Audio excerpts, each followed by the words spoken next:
Now, next up, we have Anne Longfield, who does some incredible advocacy work for children.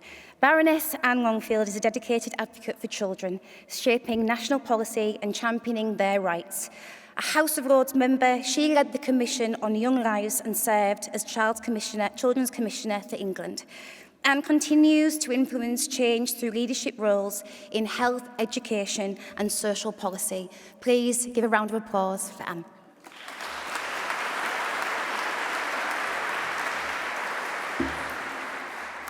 Thank you so much, and what a brilliant start, but what an honour too to be asked by Fatima to help open this important two-day event.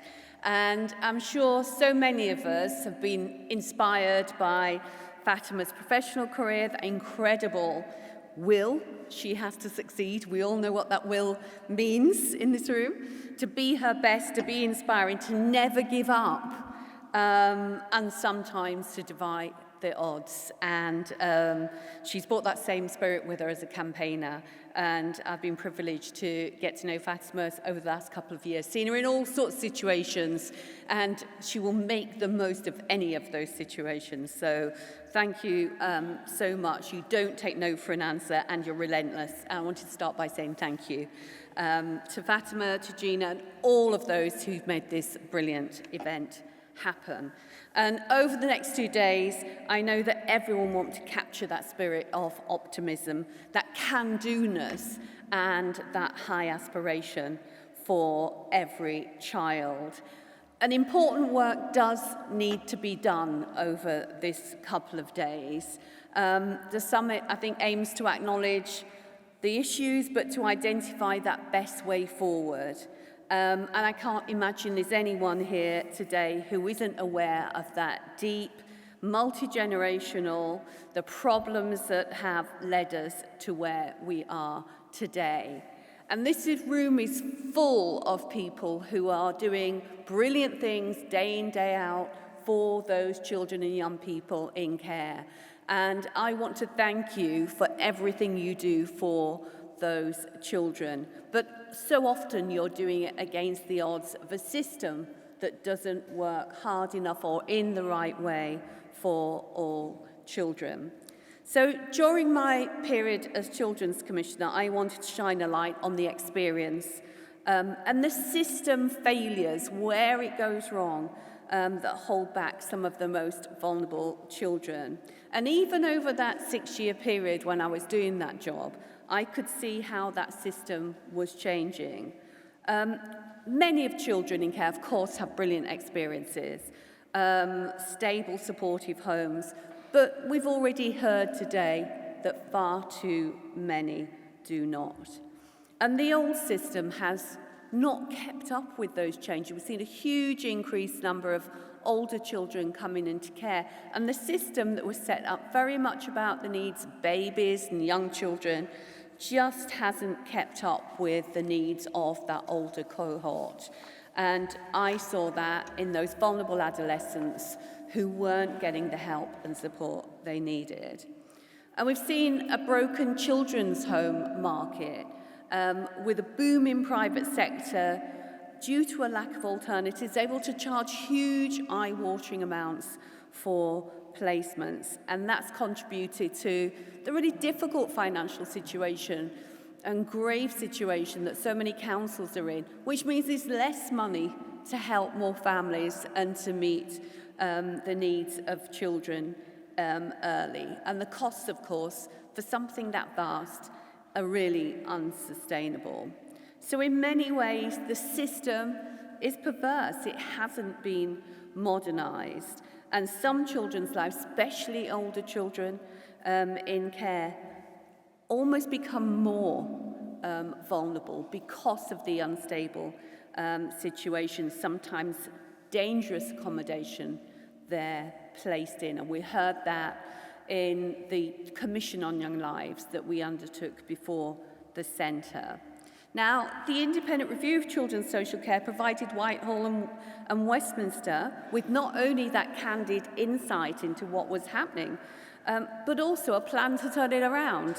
A really fantastic piece of work. But I think the last government was too slow, often too unambitious with that. But even small changes can make a difference, and these 2 days are going to be full of small and large ideas. The number of children going into care has fallen, but not for children over 16. That continues to rise. And I'm really pleased that the new government has taken some important steps early on family group decision making, the measures coming up in the Children and Wellbeing Bill, and also supporting children in care through and care leavers through a local offer.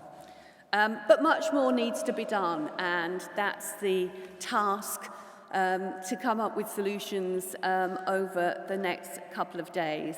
The McAllister Review in Children's Social Care said that a dramatic whole system reset was needed. It would cost money, difficult topics in these days of tight and very limited resources. But he was very clear that if we don't invest the billions now, there'll be even more billions needed in 5 or 10 years' time. So we know there's a lot to do. Councils are saying that there's more children that they're seeing with high and complex needs at risk of going into care.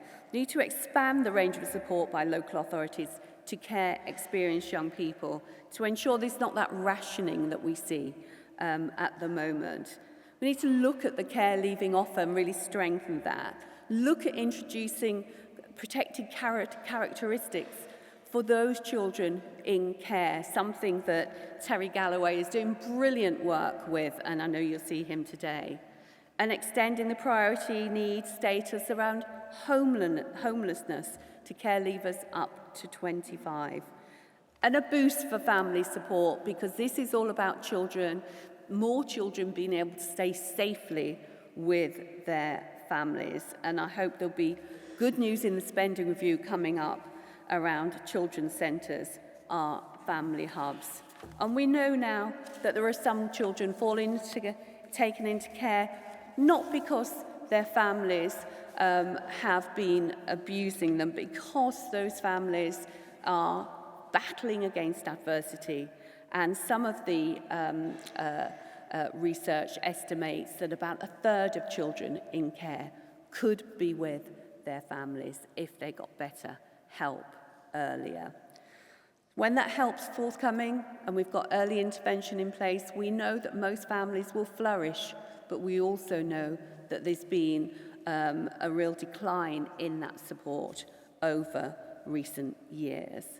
So, over the next 2 days, I know there'll be plenty of positive ideas about improving the system, and I'm an optimist by nature, and I love the can-do spirit that this is all set within. I do believe that with reform, we can have a care system that's fit for the 21st century, but it comes down to choices. As always, we've got to want to do it enough, and those that are making decisions need to want to do it enough.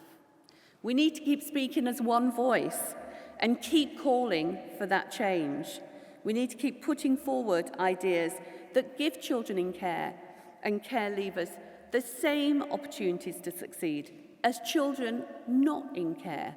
And let's use that benchmark of what we'd want for our own children as parents. We want a lot. We should be ambitious for all children in the care system. We do need lasting reform. We do need lasting change.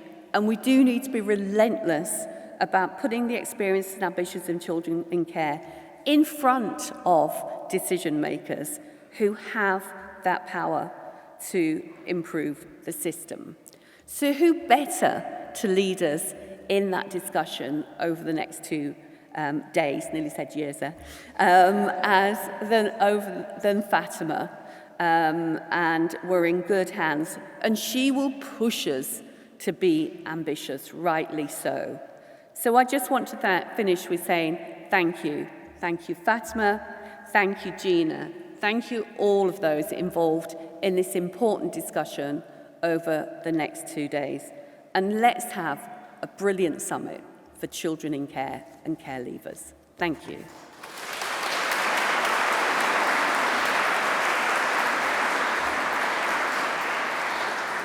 Some brilliant and wise words there from Anne. And also Anne mentions Gina. Gina has also done so much.